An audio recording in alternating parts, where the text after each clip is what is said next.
Thank you, everyone, for joining us. So I'm Catherine Cheney, and I cover the West Coast for DevX, which is a media company focused on global development. And in covering the role of Silicon Valley in global development, often these conversations don't converge, kind of what Silicon Valley is talking about, what the foreign aid community is talking about.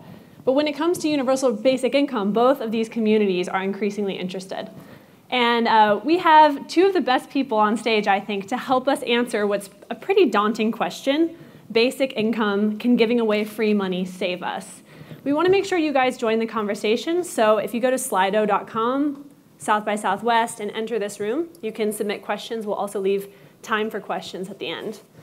So I'll start by introducing our two speakers and look forward to an interesting conversation. Michael Fay, to my left, is the co-founder of GiveDirectly, which provides unconditional cash transfers to the poor in Kenya and Uganda. And DevX did not overstate the impact that GiveDirectly has had on what is really a foreign aid industry when we said, this is the revolutionary changing the way you do development. He's also the co-founder of Segovia, which provides software to enable cash transfers and bulk payments in emerging market countries. And to my right is Mike Tanner. He's a senior fellow at the Cato Institute, a libertarian think tank in Washington, D.C., and his focus is on domestic policies, including social welfare policy, healthcare reform, and social security. He's working on a book about innovative solutions to poverty and inequality, and in it, as well as in some other papers and conversations, he's taken a look at universal basic income as one option. So as we all know, universal basic income is gaining a lot of traction among a lot of audiences, but it's nothing new. Thomas More first floated this in his 16th century Utopia. And more recently, among many books on UBI, there's the book Utopia for Realists, which argues that UBI should move from radical thinking to mainstream policy, and that's starting to happen. But before we dive into the debate over UBI and how we might bring some evidence to that debate, I want to hear your definitions of what is a universal basic income. So you want to start, Michael? Sure. Look, I think universal basic income has been called radical. It's been called crazy. But it's a strikingly simple and almost obvious idea, which is that if you provide everybody sufficient income or capital to meet their basic needs, they will be better off. It's almost self-evident. And as Catherine said, it's not a new idea. It was around in the 70s. It's had support from the left and people like Martin Luther King, economists like Paul Samuelson, as well as the right.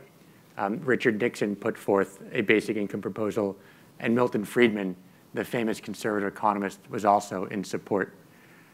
I think it's an idea that garners a lot of negative immediate reaction. We have a lot of thoughts, hand-ups, not handouts, give a man a fish, feed him for a day. And a lot of those are based on an assumption that the poor are either too lazy or too ignorant to make choices for themselves. And we now have study after study that that's just not the case. That when given the choice, when given the capital to make their own choices, they actually do a much better job than a lot of the social programs we're running today.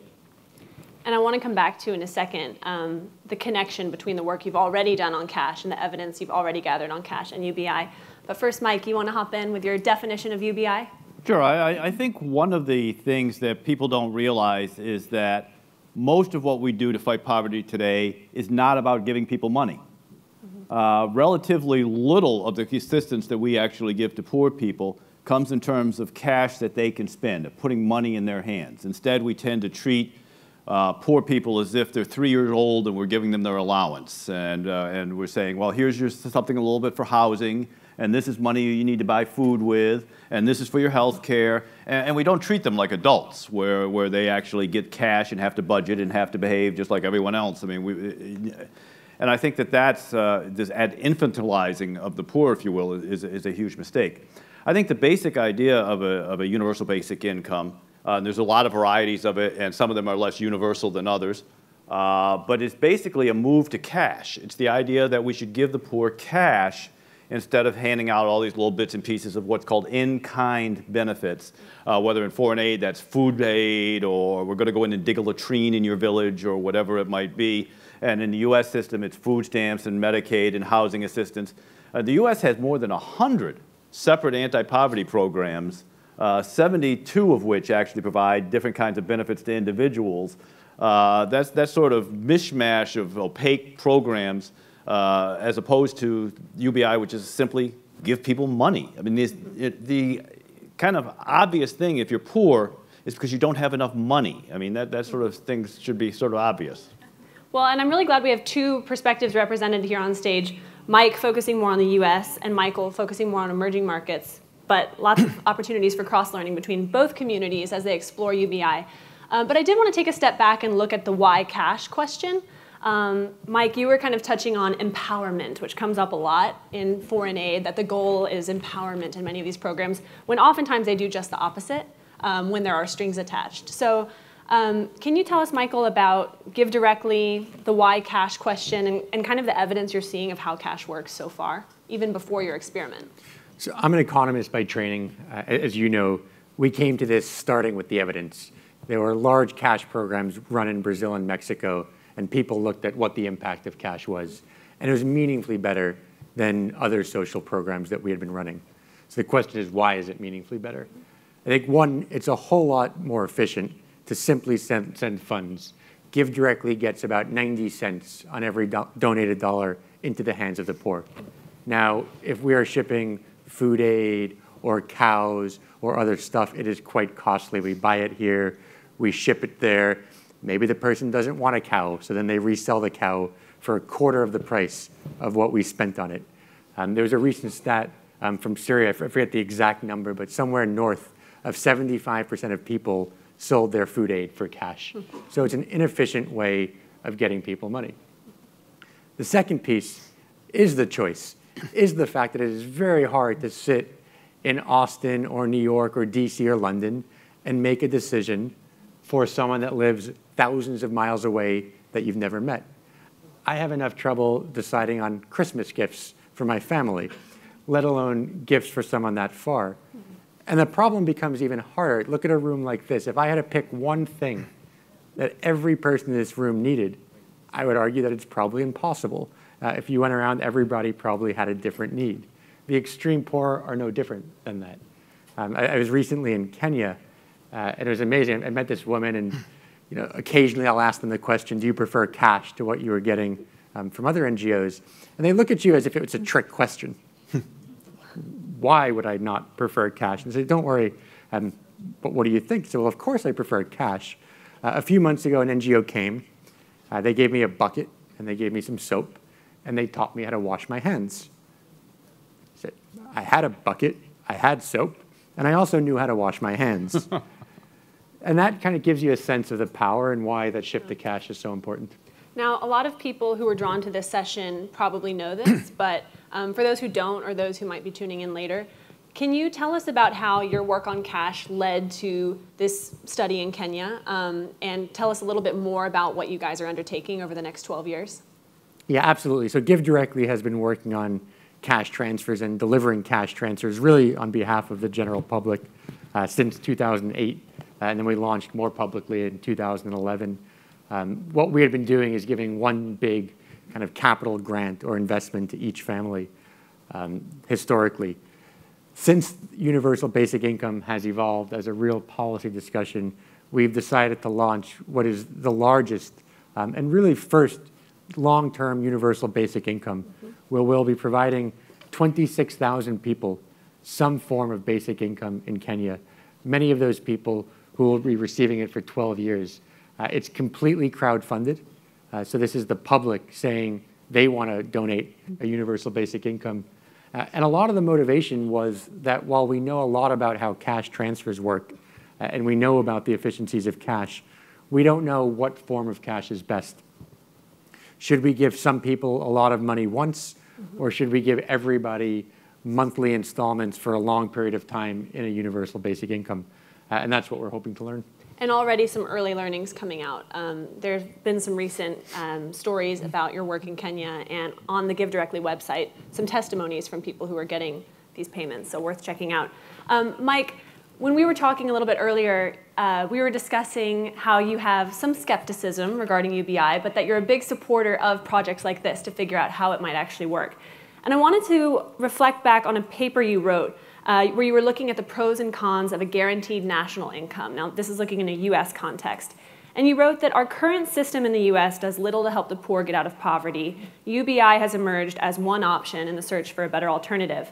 But you say, and it seems to relate to what Michael Fay and the GiveDirectly team are doing, quote, what sounds good in theory tends to break down when one looks at implementation. So can you expand on the problems with UBI, why the skepticism, and why evidence is important? Sure. Let me start with the idea that there is a very strong theoretical case for universal basic income as being superior to what we're doing now in our social welfare programs. Right now, as I say, we have about 100 different anti-poverty programs in the United States.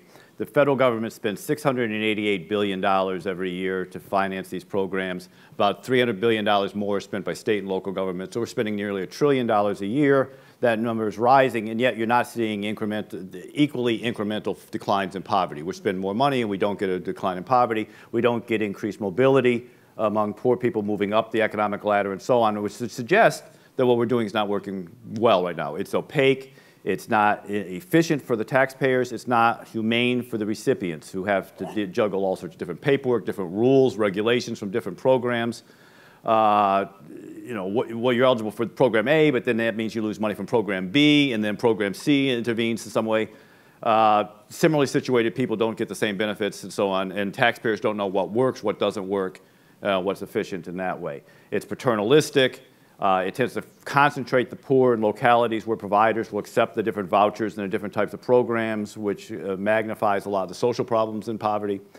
So there's a lot of problems with the existing social welfare system that I think would be solved by moving to cash. The problem is, how do you move to cash in a way that doesn't sort of replicate the problems you're already trying to deal with? For example, if we tried to give a universal basic income at the poverty level to every American, let's say the poverty level is around $12,000, if we were to give that to every American, that costs about $4 trillion. That's more than the entire federal budget right now. We're not going to do that. I mean, at some point you're going to have some sort of phase out or something closer to a negative income tax in which there's a phase out of that benefit or a taxing back of that benefit in order to make it affordable. The problem is once you start saying that, then you create a high marginal tax rate at some point for the poor who, if they earn additional money, begin to lose part of their universal basic income. And the farther up the income scale you move to avoid that sort of poverty trap, the more it costs. The farther down the scale you move in order to make it affordable, the more you create a problem in terms of discouraging people from working because they're going to lose a substantial portion of each extra dollar they earn.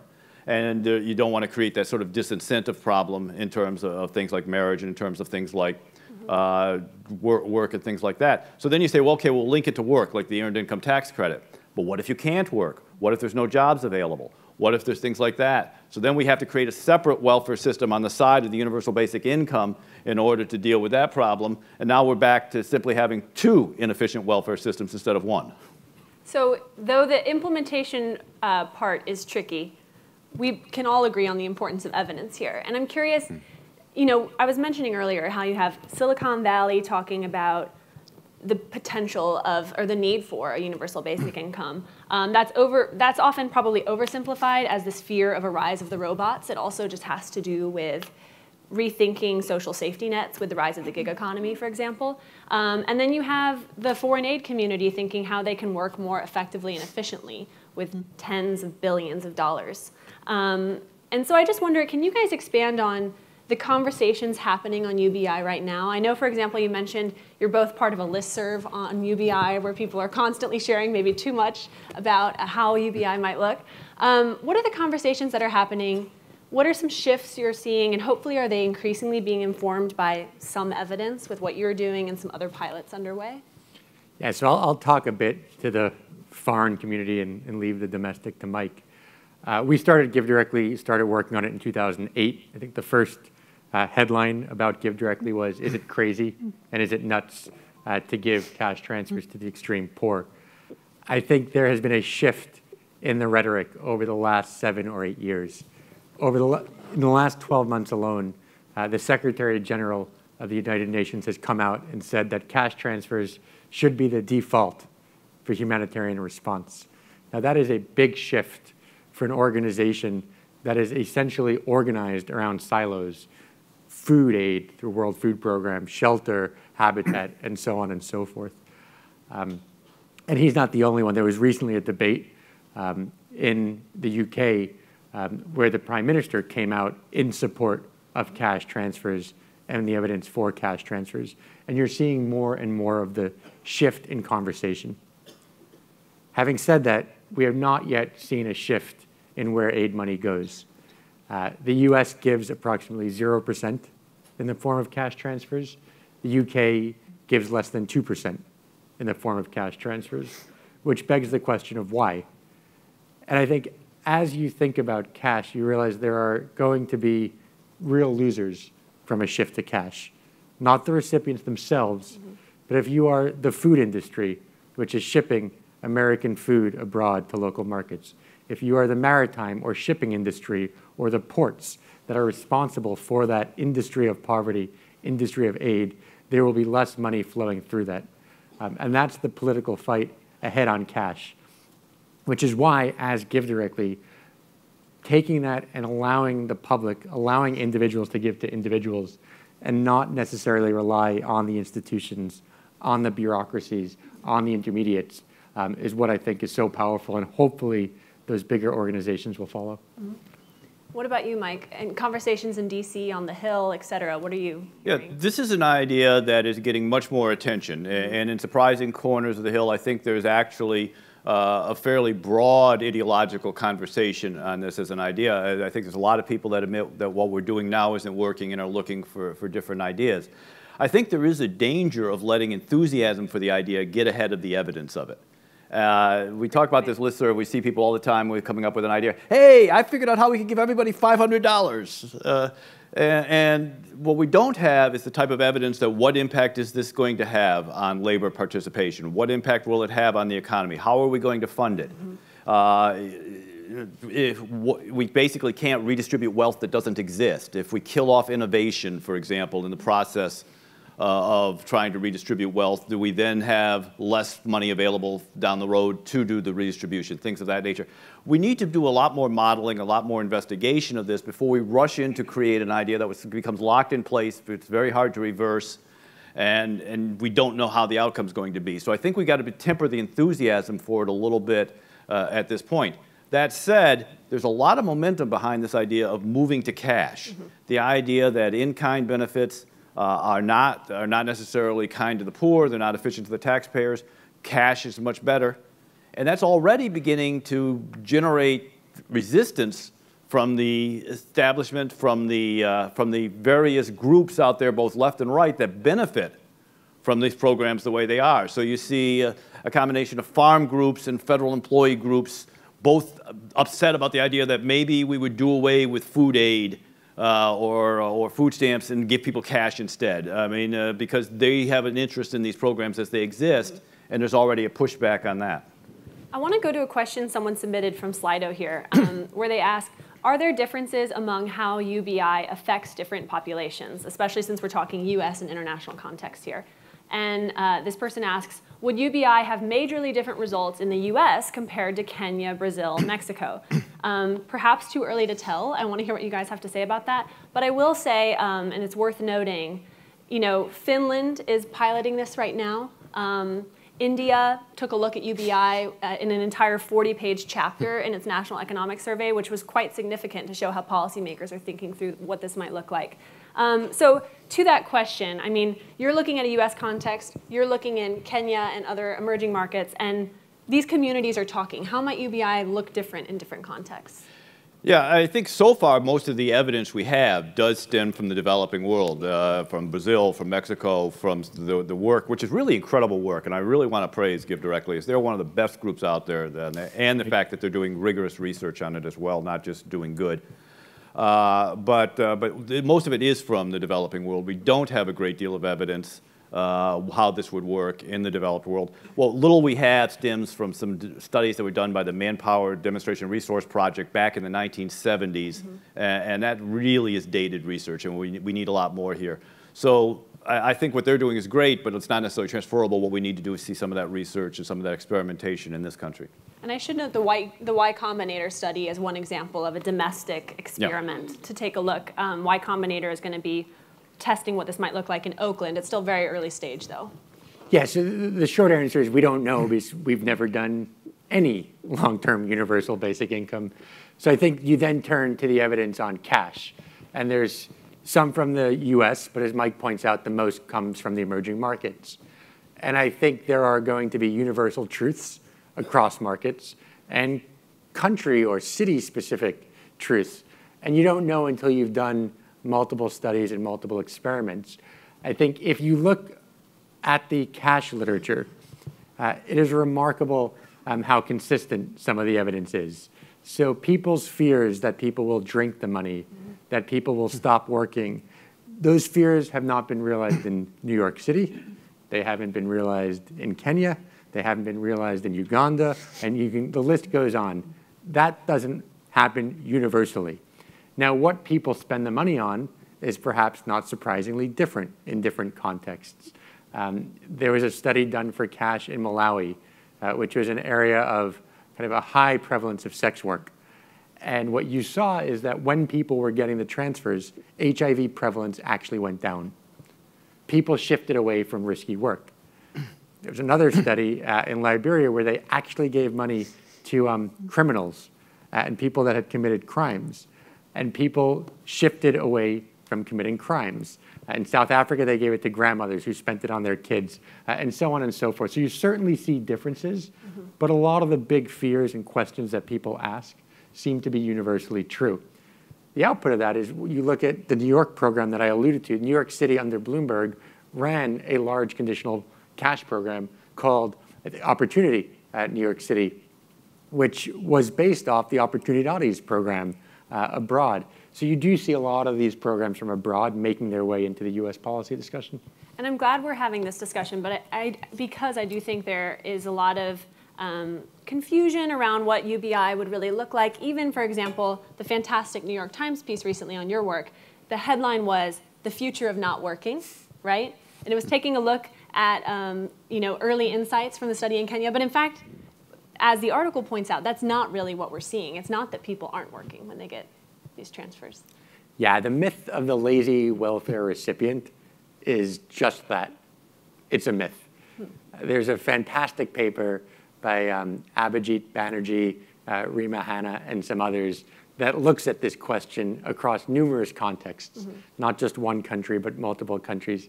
And there is simply no evidence that providing cash causes people to work less. Now, the flip side of that is we have a lot of programs in the US that phase out as the poor make more money. You lose benefits as you make more. As you would expect, that is a disincentive to work. The poor should work less if they're going to lose benefits, not because they're ignorant, actually the opposite, because they respond to incentives. So if you think about giving a basic income where there is no incentive to stop working because you're going to be getting the same amount, you actually are eliminating the disincentive to work, not creating it. Yeah, that's exactly right. Poor people are not lazy, but they're also not stupid. And the fact is, the highest marginal tax rates in the world, we worry a lot about marginal tax rates on the rich, everything. The highest marginal tax rates in the world are for somebody who leaves welfare and takes a job. They begin to lose their benefits almost with the first dollar they earn. They begin to have to pay taxes from the first dollar they earn. And then they experience the expenses of going to work, childcare, clothing, transportation, and so on, as well as loss of leisure time and things of that nature. You put all that together, and the marginal tax rate in some areas is 95%, according to this Congressional Budget Office, stuff like that. Well, are people really going to work much extra if they only get to keep a nickel of each dollar they earn? I mean, I would work a lot less if they were paying me, like that. So I mean, this is something we do have to bear in mind. And the problem is, again, as I talked earlier, in terms of kind of a slope problem, if you want to make a universal basic income or negative income tax affordable, you've got to get over that hump. So you're not creating a phase-out range with this that's actually going to create more problems. If you try to just give it to everybody, you run the risk of it being unaffordable. Mike, this points to two questions that have come in, and I think you've started to answer them. One is, why include everyone in universal basic income, even the wealthy, instead of doing it as a negative income tax for the poor? The other, we were just starting to get at this, is this question of the othering of people who rely on entitlements and how we prevent stigmatization of people who rely on UBI. So how do you see that in a US context? Well, one thing, cash is not marked. I mean, if somebody goes into a grocery store and pays it with cash, nobody knows how they got that cash. So that avoids the othering of it that exists now with food stamps and everything, or your SNAP benefits or your women's infant WIC benefits or so on, where they're counting out these slips and everything, and everybody knows who's on the benefits and who's not. That really does stigmatize the poor. Cash, no one can tell the difference of who's got where the cash came from in the first place. So I think that does help. It also, because the cash is granted unconditionally under a universal basic income, we don't have all these things that are being built in. I think Missouri wanted to say, well, you can't use food stamps to buy steak or seafood. I mean, at one point they had something like that. There's all this drug testing for benefits that is going on. All these sorts of things you would eliminate. This is simply a cash benefit. So I think it does go a long way towards getting rid of that stigma that attaches to people who receive benefits. In terms of giving it to everybody, that's, again, we get into this question. If you're not giving it to everybody, then at some point you're going to be phasing it out. Right. And that phase out then penalizes you if you earn more money, because now you're in the phase out range. And how do you deal with that? If you get that high enough up, it's not a big enough problem, but then it's a very costly program, and financing it then becomes a problem, because you will create disincentives for people to innovate and do things of that nature. Well, I think that's where the universal aspect also addresses some of these potential concerns, if everyone's getting it. I wanted to ask you guys about, I've been kind of following in my coverage for DevEx how leaders from Silicon Valley working in global development to leaders in the foreign aid industry are viewing this question. And I was struck by the way Bill Gates answered this in a recent Ask Me Anything on Reddit. So someone asked him about UBI, and he said, over time, countries will be rich enough to do this. However, we still have a lot of work that should be done. So I followed up with someone at the Gates Foundation, and we were talking about UBI and how this particular expert at Gates views UBI. And he said, it seems like a way to provide a powerful social protection at relatively low risk. But he said it should not replace all other forms of government spending, and rather should happen alongside other interventions like education, infrastructure, et cetera. And I'd love to hear your take on that question. Well, I do think that we have to separate out the idea of UBI, which is designed to prevent poor people from starving and making sure they have a shelter and things of that nature, from those interventions that are designed to encourage economic mobility and enable people to move up the ladder. I mean, I think that things like criminal justice reform and ending the absurd war on drugs, education reform to give more choice and control to parents, simply making it easier for the poor to save and bank, which banking laws now stand in the way of eliminating things like zoning laws and land use laws that drive up the cost of housing outside the ability of the poor to afford.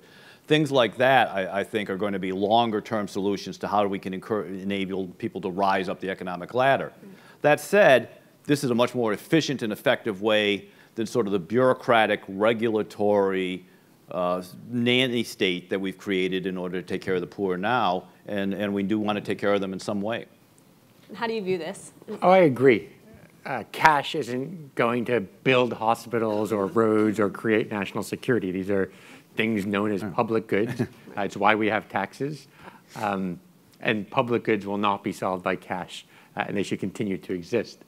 Having said that, we also spend an enormous amount of money, both domestically and internationally, on what Mike calls the nanny state, buying things for people or telling them what they should be buying with their money. And that should and can move to cash. This is a question that I actually haven't asked you, and I'm curious to get your take. Someone's asking about NGOs and their inclusivity, and how to make sure the trial in Kenya is inclusive of gender and for people with disabilities. So I think that really just points to who makes it into this trial, maybe just further clarifying this village in Kenya you're working with and how you're going to expand it. Yeah, so I'll give two parts. One is it's universal, so it's everyone within the village over the age of 18 will start getting a cash transfer immediately, monthly, and those hopefully that are between the ages of 15 and 18 will start getting once they're 18. And that includes everybody in the village, male, female, and so on and so forth. I think if you zoom out to the aid industry more broadly, I think it's one of the most important questions, which is how do you pick whom gets and who doesn't get? And how do you select those individuals? And the reality is that we often do a pretty bad job. We'll do things like ask the village elder for a list of names, or ask the community to come with a list of names.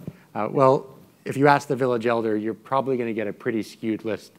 And there may be ways to get on that list that we all wouldn't agree with. So what is the targeting process and mechanism to ensure consistency with that the NGOs pursue? Mm-hmm. Earlier, we were talking about how India devoted an entire chapter to its economic survey on UBI. And I want to get into that in just a second, but I wonder if you could give us a preview, Mike. You mentioned you're working on a book and that you also devote a chapter to UBI.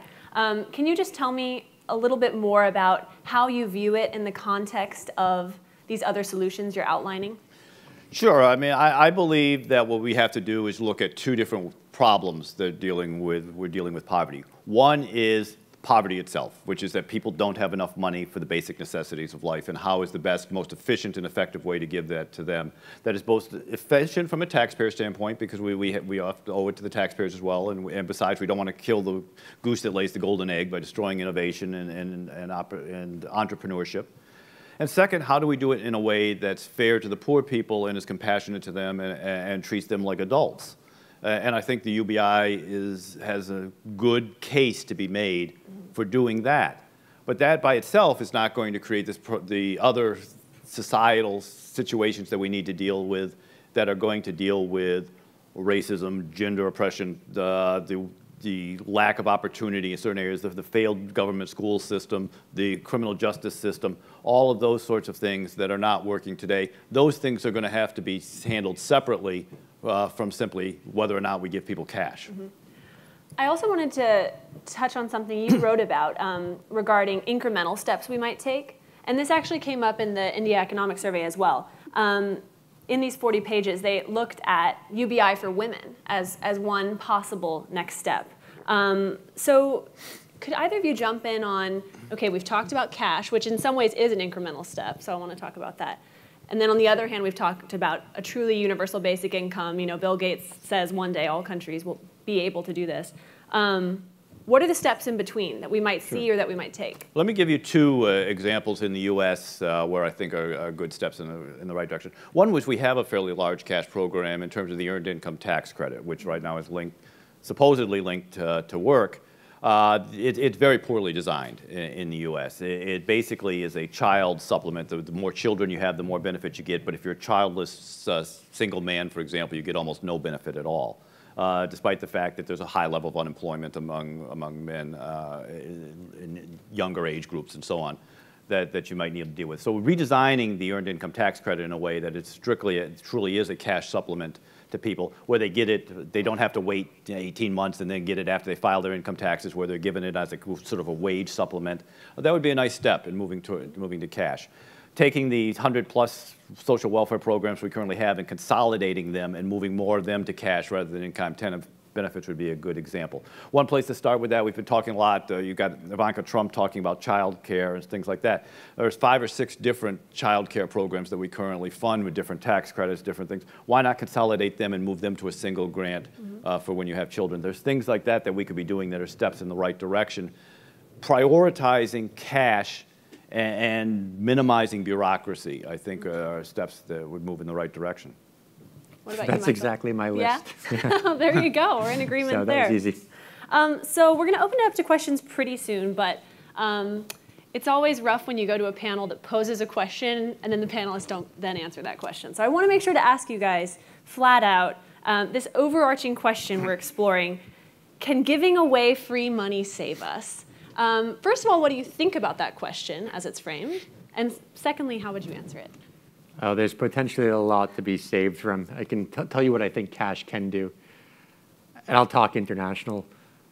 So the Brookings Institute estimates that to get every person living below the poverty line above the poverty line, arithmetically, so if you're at 60 cents and the poverty line's $1, you would need 40 cents. It would cost somewhere between $70 and $80 billion. We spend about $130 billion a year on foreign aid as a global community, and that doesn't include the amount that countries themselves are spending on anti-poverty programs. Now that by no means is a perfect metric, but if we could arithmetically eliminate poverty with 70 billion and we're spending 130 billion, it begs a lot of questions, and it also gives us room to do a lot of good. Great. Yeah, I mean, I think, first of all, my problem with the question is there's no such thing as free money. All that, there is no money tree that's growing behind the Treasury Department out there. We go out and pick a few $1 trillion off and then we give it away. All that money is going to come out of the economy in some way, and that is going to have effects as well, and we have to bear those effects in mind. That said, the idea, again, the idea of dealing with poverty is a question of dealing with money, and giving people money, I think, solves a multitude of sins of the current social welfare system. And I think, look, whether you're left or right or libertarian or in the middle or something like that, I think you can look at our existing social welfare system and say it's not working really well. And it might be apocryphal, but I mean, isn't Einstein supposed to have said that the definition of insanity is doing the same thing over and over again and expecting different results? Well, in Washington, the debate over welfare is always, well, should we spend $1 billion more on this program or $1 billion less? Should we have another program, or maybe we should only have 99 instead of 100? I mean, it's the same debate. It's really sterile, and I think that the idea of a UBI is really helping to change that debate, and that's very important in and of itself. So I want to go ahead and open it up to questions, and we'll take a few coming in from Slido. But if anyone does have a question, please come to the mic. Would love to welcome your perspective. I will touch on one question that's waiting for us here, which is a question of how is UBI a tech issue or not? Why is Silicon Valley specifically so interested in it? So we kind of alluded to this earlier. I think Silicon Valley's interest in this issue is often oversimplified as rise of the robots. I know you guys aren't here to represent Silicon Valley, but how do you view their interest in this topic? Well, I think one is that they're recognizing that we're in a changing world. And the jobs are changing. How do you regulate, how do you deal with a safety net in a world in which jobs are not like they were in the 1950s? So much of our social safety net, so much of our regulation was built on a model that doesn't exist. What do you do in a world of Ubers everywhere except Austin? But when people are independent contractors, when they're working for themselves, when does minimum wage laws make sense at that point? How do unions make sense in which you don't have employers in the same way anymore and able to unionize and do those sort of things? If it's a different world, you're going to have a different safety net for it. And I think that Silicon Valley, being on the cutting edge of the changing environment, recognizes this and is proposing solutions. Great. Yeah, I think that's right. I think Silicon Valley is about discontinuities, kind of step changes. And universal basic income in many ways would be a step change policy, which is why it's gotten linked. I do think part of it is that tech is interesting to write about. Tech is hot now, and that's what makes it into the media, the picture of the robot. I think the wonkier policy discussions that are happening around cash or aid are just less media ready, which is why tech often dominates the UBI conversation. But it's certainly not the only people arguing for UBI or part of that conversation. Yeah, great point. All right, let's open it up to questions. Go ahead. Thanks. Hi, thanks. Great panel. I have just sort of a follow-on onto that, right? So I was, it's interesting, you're speaking a lot about sort of emerging nations and things like that, and more along the same lines here at home in the USA. With the rise of automation, right, we have sort of exponential innovation with linear government, which is like naturally a big problem, right? And so what I think about and worry about, and I'm just keen to hear your feedback on the observation, is like if you look at the licensed taxi drivers and the licensed truck drivers in the States, and you contrast that against all employed adults in the United States, it's about 6%, right? And so autonomous vehicles will wipe out 6% of the jobs in a relatively short amount of time, right? It's 6% unemployment added. And, with more sort of exponential innovation, with normal economists do random control experiments and things like that, gather the data, inform policy, etc. You've got some time there. But what if you don't have the time? And what if this starts accelerating faster and faster, wiping out more and more jobs, with the citizen populace is pretty well armed? It's a little dystopian, but it is something I think about.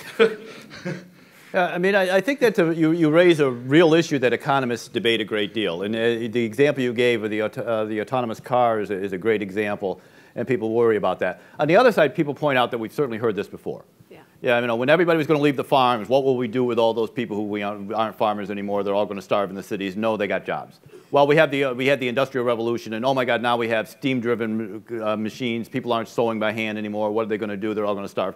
I mean, every time it's come along, and one of the most recent examples of that was actually the ATM. When the ATM came into prevalence, people said, well, that's going to wipe out jobs for bank tellers, and what will these people ever do for work? It turns out by lowering the cost of banking, it actually enabled banks to open more branches, which employed more people in the service part of the banking industry rather than being tellers and so on. So it shifted jobs, it didn't change them. So we should be a little bit careful of that. On the other hand, the type of jobs, and whether they're low-income jobs or middle-income jobs, that is changing. The jobs that are most susceptible to automation tend to be people at the lowest end of the income scale, and those are the people who are going to need some sort of safety net or some sort of retraining or something to help them move up the ladder. Do you want to come in on this? Quickly, I don't know the chances of that happening in the next 5 years. I think it's larger than 0 and lower than 1. But I do know for a fact that we're not going to be implementing basic income in the next 6 months as a country. And what we need to do is start doing some of the pilots, the research, talking to the right folks, having the conversation with the public, getting people acquainted with the idea before we are going to see that change, and that we should start tomorrow. One quick thing, it's a great question, and I want to build on it because you mentioned randomized control trials, which GiveDirectly, and in many ways you've helped disrupt, and for good, the field of foreign aid. One is by bringing RCTs to what the aid industry is doing. And one thing we didn't touch on is how you are conveying this information you're gathering, even at early stages, to policymakers, because that kind of touches on your question. So can you talk about who are you getting phone calls from, and what are you telling them already? Oh, and thanks for the question. I don't often get questions on randomized controlled trials in public, so thanks. I'll say a quick plug for RCTs or evaluations. They sound super technical. Every tech company, and I'm sure many of you work for tech companies, runs A/B tests, which is a much simpler way to say the same thing. Every drug company runs evaluations. I personally would not take a drug that had not been evaluated. Just, oh, it's a blue pill, take it, trust me. I'm too small of a company to test it. Probably wouldn't take it. But that's what we do with a lot of social policy, and certainly a lot of emerging market policy and aid policy. So I do think we should test those things. We spend a lot of time, so the academics doing the evaluation of the basic income, Abhijit Banerjee and Tavneet Suri, both development economists from MIT, some of the best, and then Alan Kruger, who's at Princeton and is the former chair of the Council of Economic Advisors under Obama. So there alone, you have people relevant to policy. And then we're in conversations with the Kenyan government at multiple levels, the Indian government, many governments, policymakers in the US. So those conversations are all happening. Yeah. And I think people are eager for the results because, of course, we're not going to stop after the Kenya trial and say, well, we're done, let's launch it in the US. But there are things to be learned. Great. Thank you. Go ahead. Thanks, guys. That was great. So before I got here, I actually finished my tax return. And I'm not poor by any definition. But one of the things that struck me was the number of items in my tax return that are not taxed for various government, programs that separate, like commuting and health and various forms of interest and things like that. So I know that we're talking about it very specifically about how to help the poor. But I guess my broader question is like, I think, how can we create a discussion around sort of that we need a certain amount of money to run the government and let everybody spend money how they'd like to, as opposed to like, how much money do I want to put into an HSA, and like these really complicated questions that I really struggle to answer. Well, as a libertarian, I believe the purpose of taxation should be to raise sufficient amount of money to run the government, not to order people's lives. And our tax code basically is built around the idea of perpetuating various ideas that the government thinks are good or bad for you, either penalizing things they think are bad for you and rewarding things that are good for you. The two largest tax breaks, just so you know out there, the two biggest tax breaks in the U.S. tax code, number one is for employer-provided health insurance. getting your health insurance through your employer rather than getting it on your own, which is penalized, whereas the employer provided is subsidized, and the housing tax credit, which is open-ended and basically perpetuates the housing industry being able to pass those costs along. So I mean, and those are very popular and very hard to do away with. Then there's the charitable tax credit, and the deductibility of state and local taxes, which of course expensive states like New York and California don't want to see done away with, and so on. That's why tax reform is always such a big problem. But I always favor lower rates and no deductions is always the preferable state. Yeah, so is it related? How do we expand the conversation beyond that? It is the same conversation, right? The universal income, where it's saying like, here's the money and you're better at spending it, versus like, that's better for everyone, rich, poor alike. And I think that went back to the other question that was asked about stigmatization, where it's just like, nobody wants to be told how to spend their money. And I think that's, this conversation can be helpful in addressing. I wanted to ask another related question, which is someone asked, what lessons can we learn from Social Security that could be applied to people of all ages, which you've talked about I think before. both the good and there's both a good lesson and a bad lesson in here that the Social Security puts to this. On the good side of it, there generally has been far less social dislocations that existed from Social Security payments than there have been for other social welfare payments, and so in terms of many of the disincentives and the unintended consequences that stem from it. Part of that is you have a much more stable population, but there generally has been less problems with that. It shows the advantages of cash as opposed to other kinds of benefits. The disadvantage is having a program that can't be financed. I mean, Social Security is $32 trillion in the red. Basically, as I look around this room, almost all you folks in this room are basically screwed. I mean, basically, you're going to pay more and get less from the program because it's financially not sustainable. So that's a warning that, hey, don't jump into a UBI that you can't pay for. Yeah, I would just add on the Social Security, one, a UBI in some sense, if we just lower the Social Security cutoff age, is a UBI. The second thing, and this comes to the universal truths, one thing we've seen across a lot of the studies on cash is, not surprisingly, old people will tend to spend it on food, basic needs.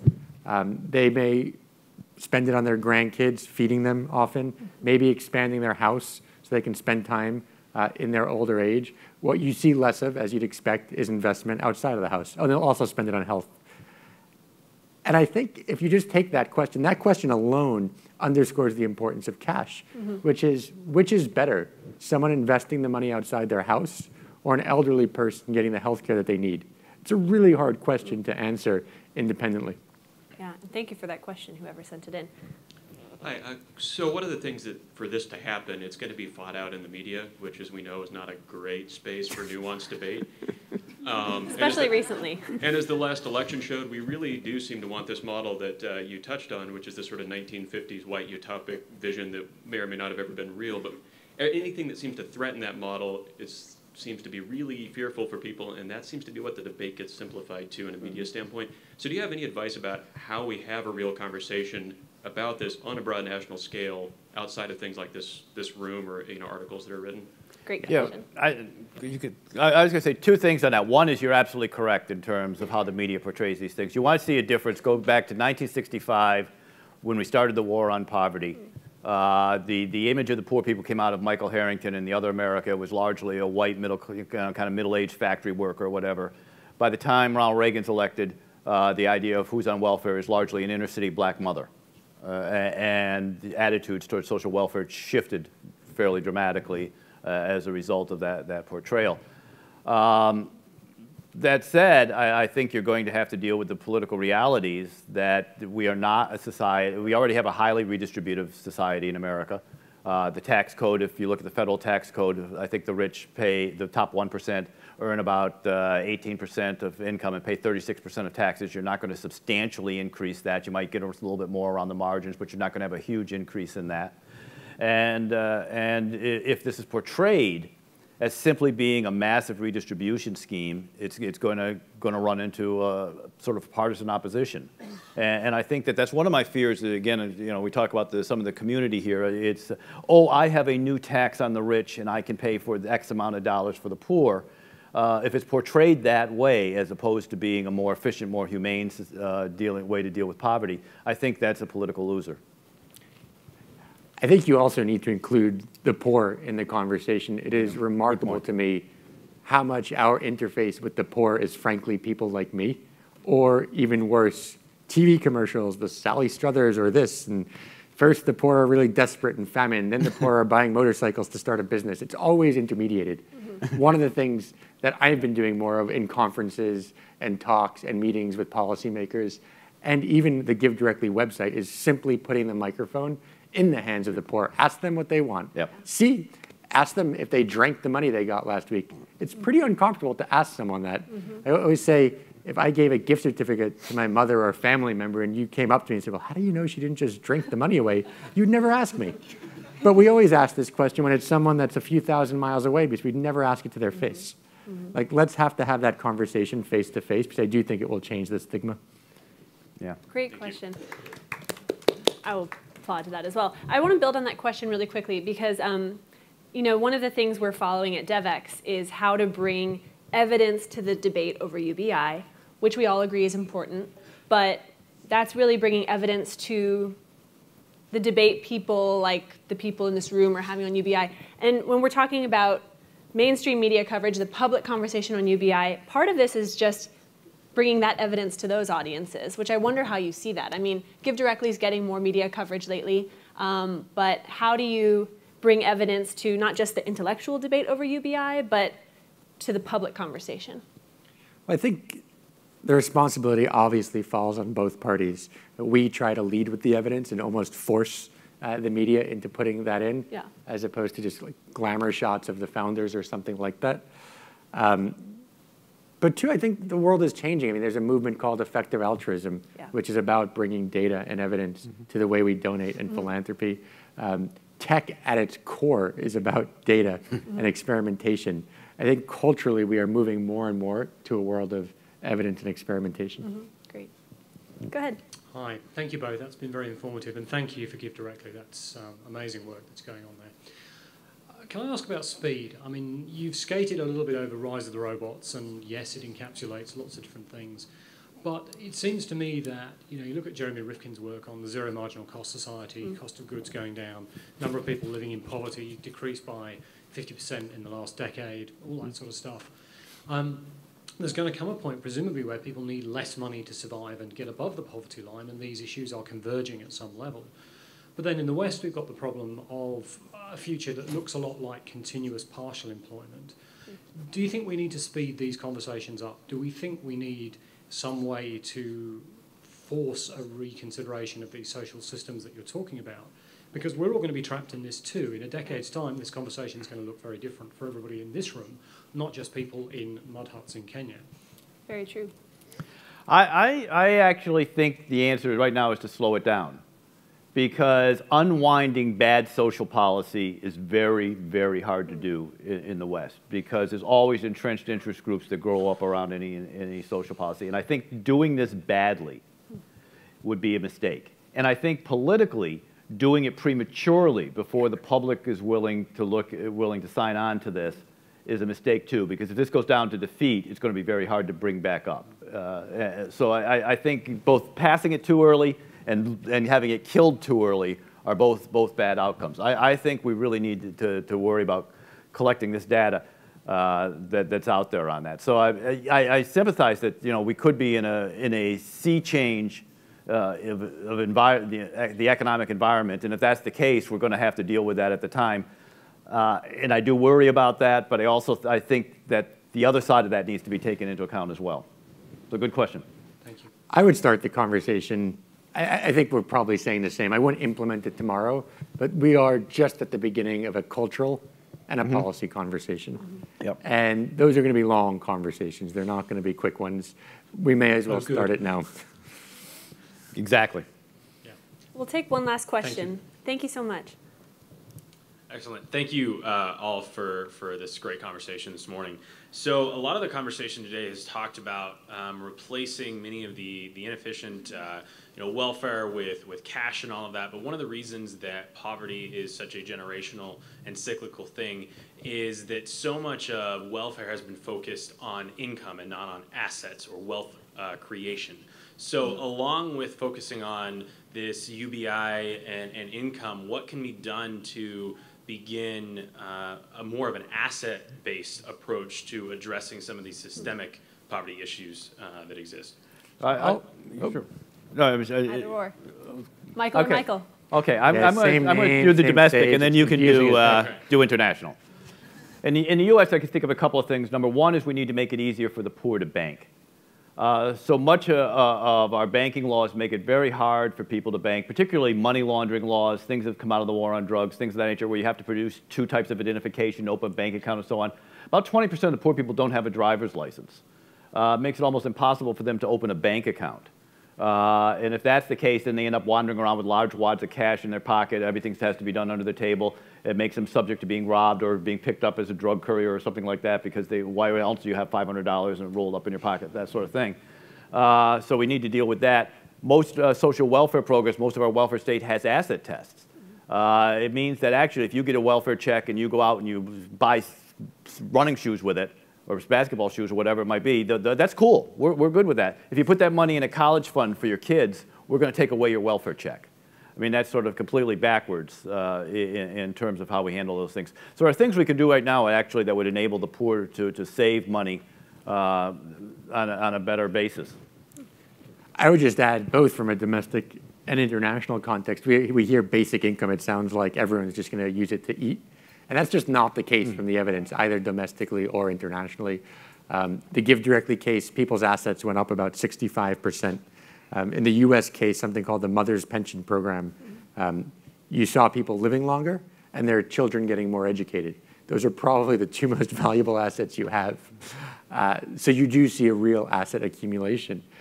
The thing about creating this floor, this basic income, is that people can actually take more chances, build a business, take a chance they might not have been able to. Because so much of what poverty is the inability to make a mistake and the costliness of that mistake. If you are living on the edge, one mistake can push you over, so you don't take those risks. You don't try to accumulate those assets. Mm-hmm. I want to end with some kind of call to action for this room, because someone mentioned this will be a very different conversation 10 years from now. It'll also be a very different conversation a year from now. It's a rapidly evolving conversation with lots of new knowledge we're gaining. So given that, and given that this room obviously has interest in UBI and might be positioned to do something about it, what's your call to action for this group? I think it's to have the conversation. I think starting this conversation, as Michael just said, is so important. Because this is going to take time. This isn't something that's going to change instantly. There's a policy, data-driven aspect of it that we don't have, and there's a political, cultural aspect of this that we don't know yet either. And both of those things are going to take time to gel. And so simply starting the conversation, and that means going out and talking about it. It means bringing it into the media. It means bringing it into discussions of poverty generally, and it means asking the tough questions. As I say, this is something that I'm not sold on, but I'm very sympathetic to. Right. And that's because we still need to continue this conversation, and maybe down the road, I'm going to decide one way or the other. But right now, it's talking about it. Mm-hmm. Yeah, I'll be a bit egregious. I think the GiveDirectly, the basic income, we're providing about 75 cents a day to individuals who are living, many of whom are living on about 60 cents a day.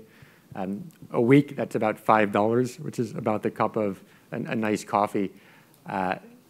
Just think about providing a basic income to one person with that. It's 75 cents a day, and you will literally be providing them a floor for the next 12 years of their life, which I think is a pretty incredible opportunity and pretty powerful to them individually. And if you can give to GiveDirectly, do it. Let me make the direct pitch. Since he's not paid. There you go. Well, as we talked about earlier, it's a daunting question we have on the screens here, but I think these are 2 really helpful people as we think through it. So thank you both for sharing your perspectives, and thank you all for being with us.